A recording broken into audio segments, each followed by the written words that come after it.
चलो विद्यार्थी मित्रों,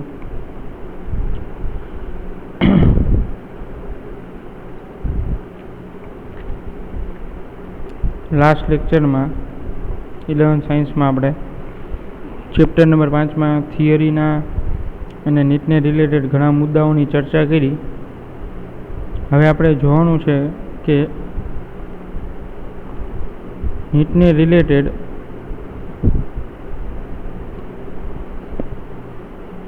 એમાંથી કેવા પ્રકારના MCQ છે એ હોય છે।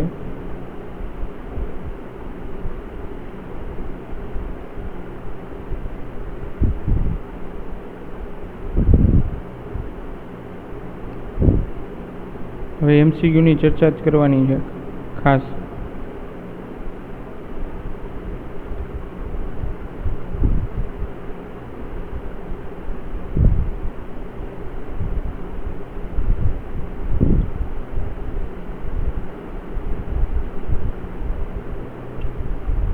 તો MCQ માટે જોઈએ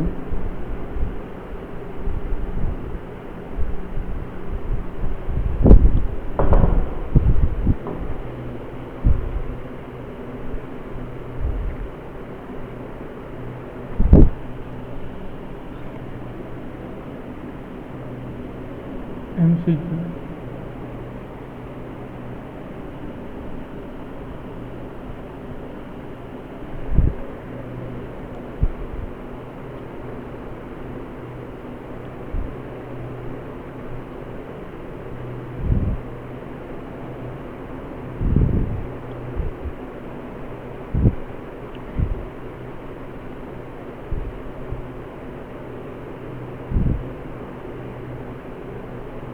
चलो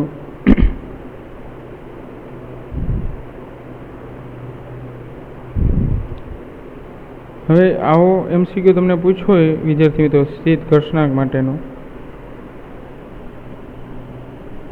સ્થિત ઘર્ષણાંક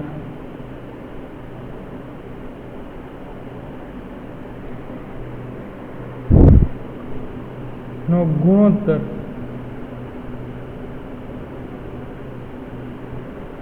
કેવો હોય છે।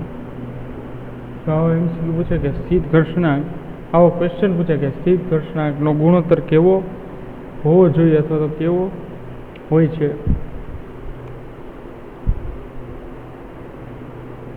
તો શું લખશો વિદ્યાર્થી મિત્રો સ્થિત ઘર્ષણાંકનો? ચલો વિચારો।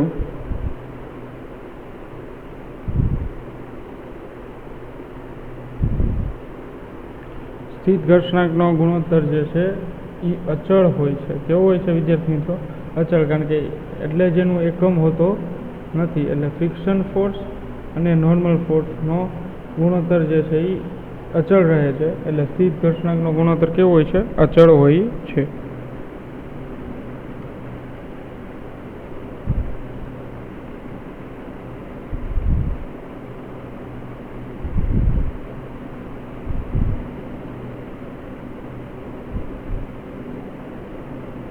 પછી તમને એવું પૂછવામાં આવે વિદ્યાર્થી મિત્રો, ગ્રાફની વાત કરીએ, આલેખને રિલેટેડ, ગ્રાફને રિલેટેડ,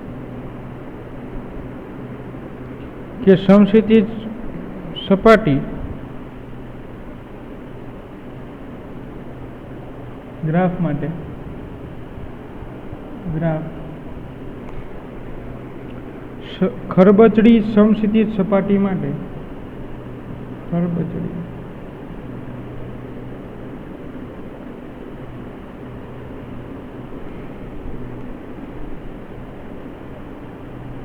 ખરબચડી સમક્ષિતિજ સપાટી, સમક્ષિતિજ સપાટી, ખરબચડી સમક્ષિતિજ સપાટી પર એક બ્લોક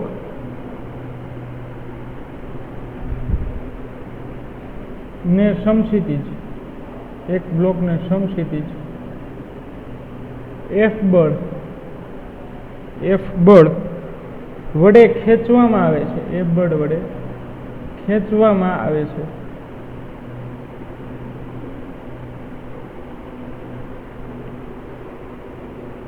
તો ખડબચડી સપાટી પર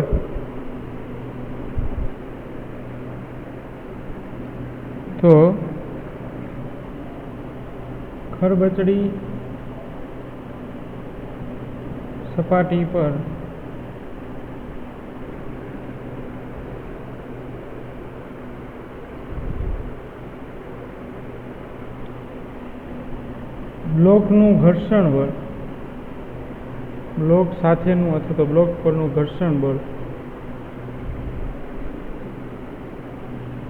F હોય, સ્મોલ f હોય, તો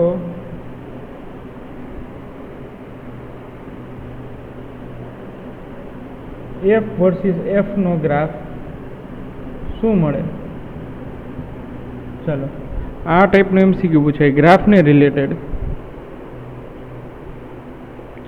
આવા MCQ પણ પૂછાઈ ગયા છે. JEE-માં પણ ગ્રાફને રિલેટેડ વધારે પૂછાય છે, કારણ કે 5મા ચેપ્ટરનો એન્ડ છે એ વધારે એક્સ્ટ્રા JEE-માં વધારે પૂછાય છે. નીટ કરતાં પણ વધારે પોર્શન JEE-માં વધારે હોય છે.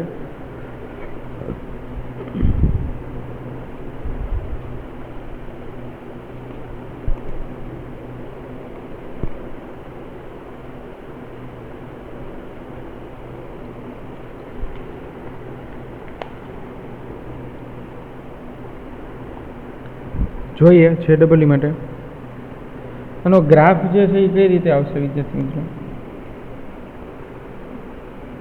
હવે આ જે F ફોર્સ છે ને અહીંયા ઘર્ષણાંક બળ છે, તો બળ જે છે એ ચર્ચા કરી છે કે ભાઈ સમસ્થિતિ, એટલે સપોઝ કે આ કોઈ m માસનો બ્લોક છે, આ સંપર્ક સપાટી છે, ટેબલ છે, એના પર m માસનો બ્લોક રાખેલો છે, તો ખડબચડી અને આ સપાટી કેવી છે? ખડબચડી છે. સપાટી કેવી છે? ખડબચડી. સમસ્થિતિ સપાટી પર એક બ્લોક ને સમસ્થિતિ F બળ લાગે છે, એટલે આ m માસનો બ્લોક આવી ગયો અને સમસ્થિતિ એક બળ લાગે છે, એટલે F જે છે એ x એક્સિસ પર લાગે છે, સમસ્થિતિ બળ લાગે છે, અને અહીંયા Fx લખીશ. અને અહીંયા જે છે એ x એક્સિસ પર જ ઘર્ષણ બળ વિરુદ્ધ દિશામાં, આ દિશામાં Fx લાગે છે. પણ બળ વધારે છે એટલે પદાર્થ સ્થિર રહેશે નહીં, પદાર્થ સ્થિર હશે નહીં. બળ જે છે એ કેવું લાગે છે? વધારે. તો આવા કિસ્સામાં પદાર્થ સ્થિર રહેશે નહીં. તો ખડબચડી સમસ્થિતિ સપાટી પર એક બ્લોકને સમસ્થિતિ F બળ વડે ખેંચવામાં આવે તો ખડબચડી સપાટી પર બ્લોકનું ઘર્ષણ બળ સ્મોલ f હોય, તો સ્મોલ f વર્સિસ F નો ગ્રાફ એ આવો કંઈક મળે છે વિદ્યાર્થી મિત્રો.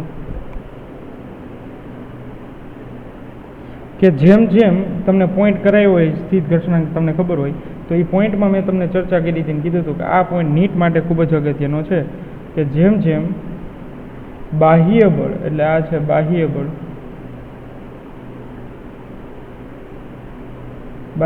એક્સટર્નલ ફોર્સ, જેમ જેમ બાહ્ય બળ વધતું જાય છે તેમ તેમ એનું ઘર્ષણાંક બળ છે એ વધતું જાય છે. તો આ ટાઈપનો ગ્રાફ પસંદ કરવાનો, અથવા તો એવું પણ કહેવાય સુરેખ ગ્રાફ મળશે, અથવા તો એવું પૂછે કે આ ગ્રાફનું સમીકરણ શું આવે, તો y બરાબર mx પ્લસ સી, y બરાબર mx પ્લસ સી. સુરેખ રેખા ઢાળનું સમીકરણ છે y બરાબર mx પ્લસ સી. જે લોકોને મેથ્સ હશે એમાં આવશે y બરાબર mx પ્લસ સી. ચાલો આરામથી સમજો. આવા ટાઈપના MCQ પૂછાય છે. ડિટેલમાં ખાસ ખબર હોવી જોઈએ તમને લોકોને. સંબંધ કેવા પ્રકારનો રહેશે? બળ ઓછું હોય તો શું થાય? ફ્રિક્શન બળ કરતાં બળ ઓછું હોય તો શું થાય? વધારે હોય તો શું થાય? સમાન હોય તો શું થાય? તો સમાન હશે તો પદાર્થ સ્થિર રહેશે, વધારે હશે તો સુરેખ ગતિ કરશે અને ગ્રાફ પણ સુરેખ મળશે.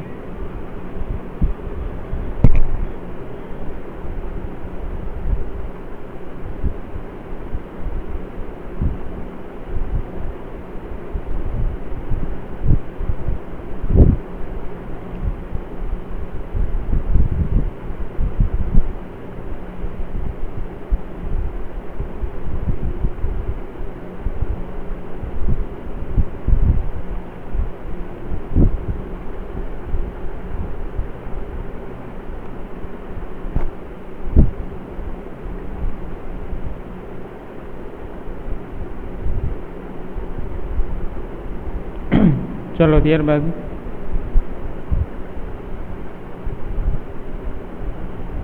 MCQ માટે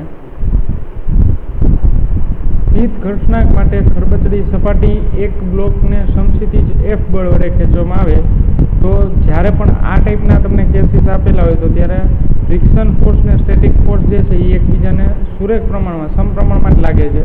એટલે M માસનો બ્લોક જે છે એ આ રીતે જ ગતિ કરે. હવે ખરબચડી સપાટી આપી હોય તો ત્યારે વધારે બળ લગાડવું પડશે અને જેમ જેમ બળ વધતું જાય એમ એક હદ સુધી સ્થિત ઘર્ષણાંક છે એ વધી જાય છે.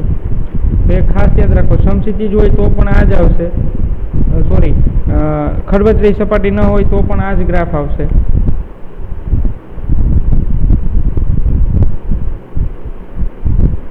કારણ કે સ્થિત ઘર્ષણાંક એ વધે અને બાહ્ય બળ વધારે આપવું પડે. સિમ્પલ વસ્તુ છે, બે પ્રપોર્શનાલિટીમાં જ છે. ત્યારબાદ આવો કોઈ MCQ આપવામાં આવે.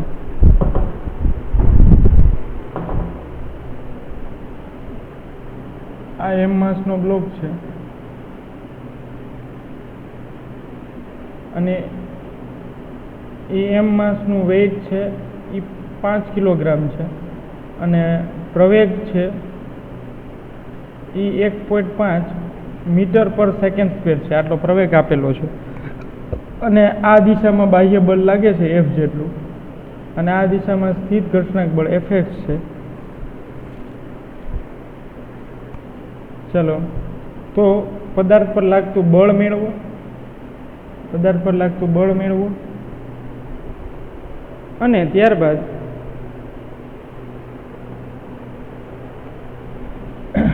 તમને એવું કીધું લે છો કે નોર્મલ ફોર્સ છે એ 10 ન્યૂટન જેટલું છે. નોર્મલ ફોર્સ છે એ 10 ન્યૂટન જેટલું છે. તો સ્થિત ઘર્ષણાંકનું મૂલ્ય 0.5 છે. તો સ્થિત ઘર્ષણાંક બળ મેળવો એટલે Fs મેળવવાનું છે. તો 2 પોઈન્ટમાં ડિવાઈડ કરી દીધો છે એક ક્વેશ્ચન કે પ્રવેગ આપી દીધો છે તો આ પદાર્થનો જે M માસનો બ્લોક છે એ ગતિ કરશે તો એનો પ્રવેગ કેટલો થશે એ મેળવવાનું છે. પ્રવેગ મળી જાય, સોરી પ્રવેગ આપી દીધો છે, ફોર્સ મેળવવાનું છે અને સ્થિત ઘર્ષણાંક મેળવવાનું છે કે આ બળ કેટલું હશે એનો ઘર્ષણાંક આપી દીધો છે. ચલો વિદ્યાર્થી મિત્રો, તો F બરાબર ma આવું સૂત્ર છે.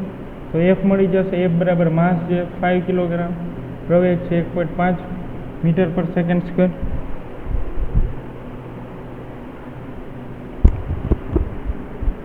તો શું થશે? 15 × 5 = 75 એટલે 7.5 ન્યૂટન ફોર્સ લાગે છે. ફોર્સ મળી ગયું વિદ્યાર્થી મિત્રો. ચલો હવે બીજું શું મેળવવાનું કીધું છે? Fs એટલે સ્થિત ઘર્ષણાંક. તો Fs બરાબર શું છે? μs into normal force. તો Fs = μ કેટલો છે? 0.5 અને નોર્મલ ફોર્સ આપ્યું છે 10 ન્યૂટન. તો Fs = કેટલું મળશે? 10 × 50 એટલે કે 5 જેટલું મળશે ને, 5 ન્યૂટન જેટલું સ્થિત ઘર્ષણાંક બળ જે છે આટલું મળે. ચલો સમજાય? તો F જે છે F ગ્રેટર દેન Fs, જો કે બાહ્ય બળ છે એ વધારે છે અને આવું હોય ત્યારે મેં તમને કીધું છે કે આવો કેસ હોય ત્યારે શું થાય કે પદાર્થ ગતિમાં હોય. પદાર્થ ગતિમાં હોય છે. ચલો આરામથી સમજી લો વિદ્યાર્થી મિત્રો.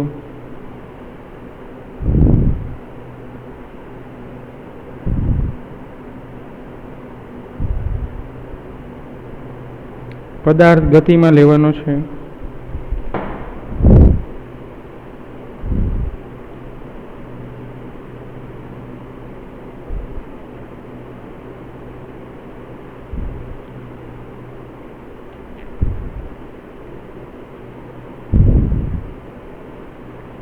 ચલો ત્યારબાદનો MCQ. ચલો સ્પીડમાં થોડું જોતા જઈએ. ચલો હવે તમને એવો MCQ આપેલો છે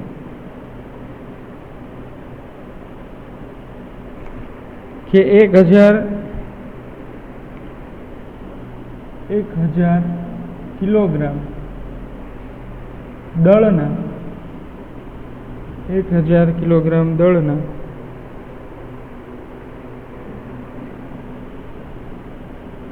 એક બ્લોકને 10,000 કિલોગ્રામ 1,000 કિલોગ્રામ દળના એક બ્લોકને ટેબલની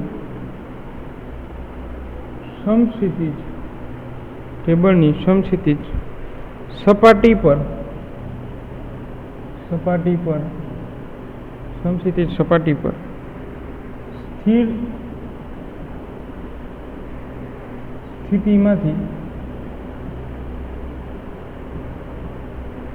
સ્થિતિમાંથી ગતિમાં લાવવા માટે સ્થિર સ્થિતિમાંથી ગતિમાં લાવવા માટે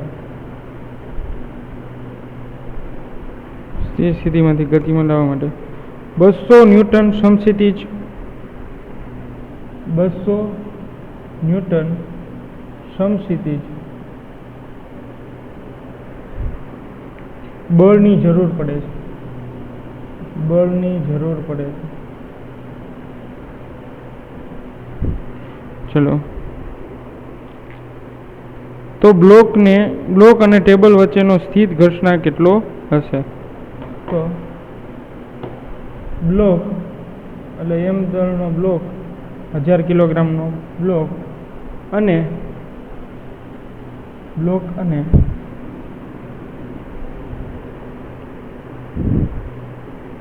ટેબલની સપાટી વચ્ચેનો સ્થિત ઘર્ષણાંક કેટલો હશે? બ્લોક અને ટેબલની સપાટી વચ્ચેનો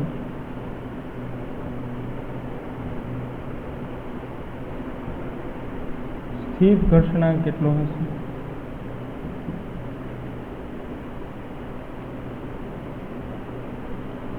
મેળવો. ચલો ડેટા જે છે એ આપ્યા છે આપણને, લખી નાખીએ. માસ ઇક્વલ ટુ 1000 કિલોગ્રામ, જી બરાબર 10 મીટર પર સેકન્ડ સ્ક્વેર ગુરુત્વ પ્રવેગ આપી દીધો છે. પછી ફોર્સ આપી દીધું છે 200 ન્યૂટન ફોર્સ આપી દીધું છે. અને સ્થિત ઘર્ષણાંક મેળવવો એટલે મ્યુએસ મેળવવાનો છે, અચળાંક મેળવવાનો છે. ચલો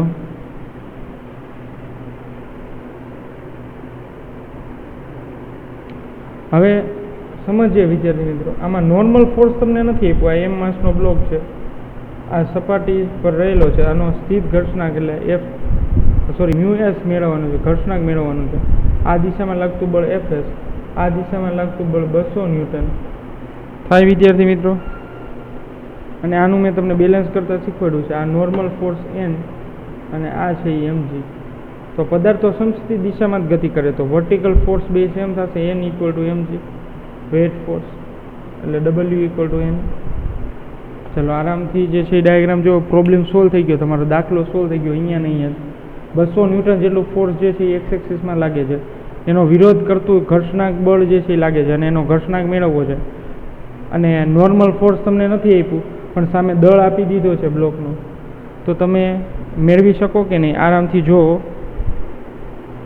ફ્રી બોડી ડાયાગ્રામ ચાલુ થઈ ગયા છે ભાઈ એમસીક્યુમાં, આરામથી તમે જુઓ તો ખ્યાલ આવશે. આકૃતિમાં જુઓ વિદ્યાર્થી મિત્રો, તમને સમજાણું. આપણે સૂત્ર શું છે? એફ બરાબર મ્યુએસ સ્થિત ઘર્ષણાંક બળ બરાબર એફ બરાબર મ્યુએસ એન. હવે એનની જગ્યાએ આપણે શું લેવાનું છે? વર્ટિકલ એટલે વાય એક્સિસમાં લાગતા બળો સમાન મૂલ્યના અને પરસ્પર વિરુદ્ધ દિશાના છે, તો એ બળને હું સરખાવી શકું. અને એનની વેલ્યુ નથી આપી તો એન ઇક્વલ ટુ એમજી હું લખી શકું. જ્યારે માસ જે છે એ આપી દીધો છે, બ્લોકનો માસ 1000 કિલોગ્રામ આપી દીધો છે, તો એમજી જેટલું જ નોર્મલ ફોર્સ લાગતું હોય, એન ઇક્વલ ટુ એમજી એવું પણ કહી શકાય.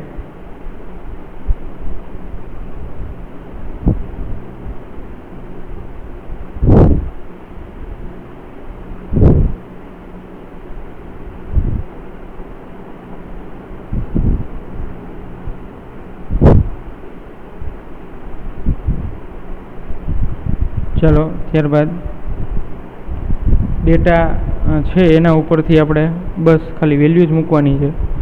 ખાલી આટલું જ એક હતું, એન ઇક્વલ ટુ એમજી લઈ શકો જો તમારી પાસે નોર્મલ ફોર્સ નથી આપ્યું તો આ બે સમાન મૂલ્યના થાય. તો આકૃતિ ખાસ દોરજો, તમે ફરજિયાત ડ્રો કરવાની છે. ચલો હવે આટલામાં તો દાખલો થઈ જશે. F = μs × n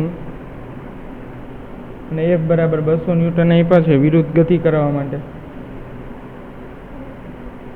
અને μs n, હવે n = શું મૂકવાના છે? μs mg મૂકવાના છે ને, n = mg. અને μs ને તમે કરતા કરો એટલે μs બરાબર શું થશે? 200/mg. તો μs બરાબર આવું લખી શકાય.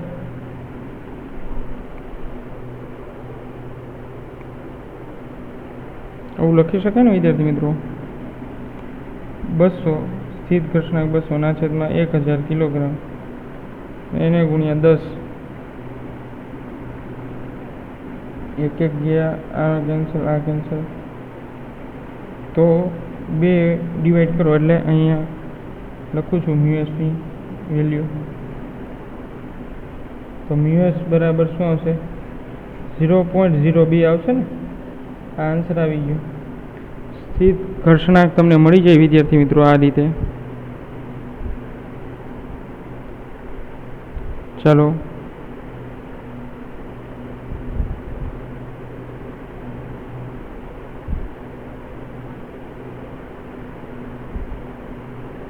આરામથી જોઈ લ્યો.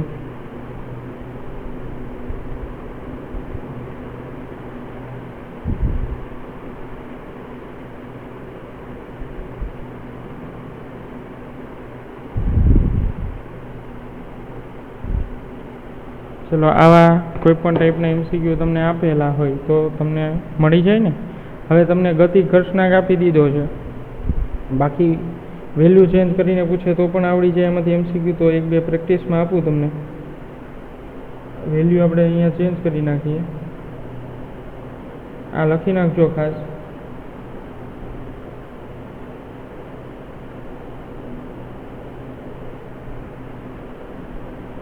ચલો હવે અહીંયા હું તમને આ કેસની અંદર આ સેમ છે, દળ સેમ રાખું છું. ટેબલની સમસ્થિતિ સપાટી પર સ્થિર સ્થિતિમાંથી ગતિ કરવા માટે પ્રેક્ટિસ માટે આપું છું. ખાસ ધ્યાન રાખજો. લાવવા માટે 200 ન્યૂટન નહીં, કંઈક ન્યૂટન સમસ્થિતિ બળ લાગે છે. Fs જેટલું બળ લાગે છે, Fs જેટલું બળ લાગે છે સમસ્થિતિ દિશામાં બળની જરૂર પડે છે. તો બ્લોક અને સ્થિત ઘર્ષણાંક આપી દીધો છે. અહીંયા લખી નાખવાનું સ્થિત ઘર્ષણાંક એટલે μs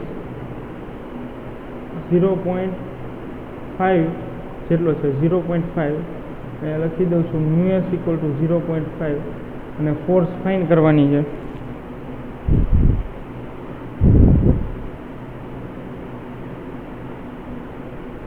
ફોર્સ ફાઇન કરવાનું છે અને આ μs 0.5 આપી દઉં તો ચાલો. તો ડેટા μs = 0.5, દળ સેમ છે 1000, g એટલે 10 મીટર/સેકન્ડ², 1000 કિલોગ્રામ અને ફોર્સ ફાઇન કરવાની છે. તો આમાં જ ફોર્સ ફાઇન કરવાની. તો આ એઝ ઇટ ઇઝ રાખો μs mg, ડેટા મૂકી દેજો તો થઈ જશે. તો આ રીતે MCQ પૂછાય તો તમારે ક્યાંય ગભરાવાની જરૂર નથી.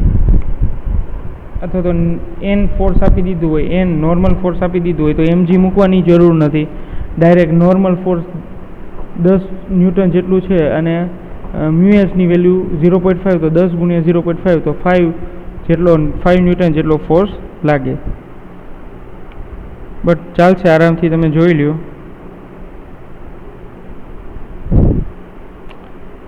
પ્રેક્ટિસમાં કરી મોકલવાના છે આન્સર બધા.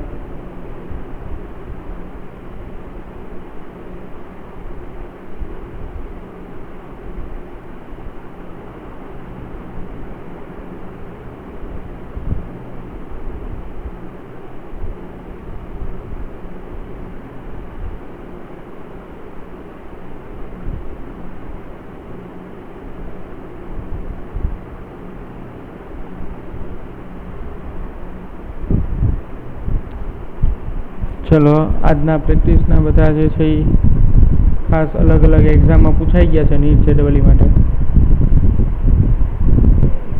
તો પ્રેક્ટિસ કરતી રહેવી અને બીજા તમને હું પ્રેક્ટિસ માટે પણ આપીશ MCQ, તો એ પણ સોલ્વ કરવાના રહેશે. ચલો આટલું રાખીએ આજના લેક્ચર માટે. નેક્સ્ટ ટાઈમથી પાછું FBD અને ગતિ ઘર્ષણાંક જોઈએ, અને પછી એના MCQ જોઈએ, અને પછી આપણે FBD લેશું લાસ્ટમાં. ચાલો તો આજના લેક્ચરમાં અહીં સુધી.